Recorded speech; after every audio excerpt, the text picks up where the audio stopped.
點樣理解一戶一宅嘅，同埋每戶宅基地面積合計不得超過150平方米呢？廣東省嘅一戶一宅嘅政策嘅法例依據，主要來源於土地管理法第62條，明確農村村民一戶只能擁有一處嘅宅基地，面積不得超過省級嘅標準。具體到我哋廣東省土地管理條例第42條規定，農村村民一戶只能擁有一處宅基地。新批准嘅宅基地嘅面積按照以下嘅標準嚟執行：平原地區同埋城市嘅郊區，每戶不得超過80平方；丘陵地區每戶不得超過120平方；山區每戶不得超過150平方。究竟廣東省內各城市每戶可建房嘅宅基地面積係幾多呢？其中廣州係80方，可以建3層；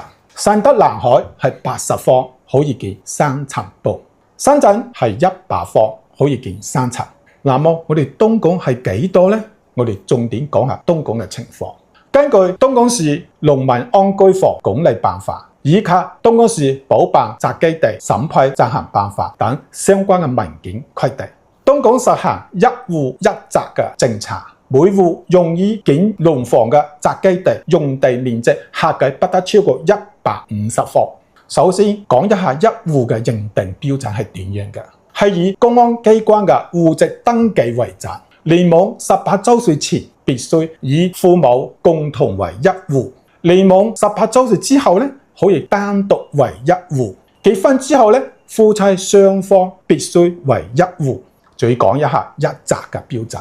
一宅係指每戶可享有嘅農房保障權益嘅上限，亦即係每戶用於建設農房嘅宅基地用地面積合計不得超過150方，總建築面積不得超過用於建設農房嘅宅基地用地面積嘅4倍。最後講一下，最多可以起幾多層？建築層數原則上係不得超過4層，總建築高度不得超過16米。首層及以上樓層主動退約用於院落、綠地、停車設施等嘅，喺總嘅建築面積符合規定嘅前提下，允許建築層數限制防風值不超過6層，總建築高度不超過23米。另外咧，允許建設頂層嘅梯房，佢嘅建築面積不得超過30方，建築高度不得超過3米。需要安裝電梯設備嘅區域除外。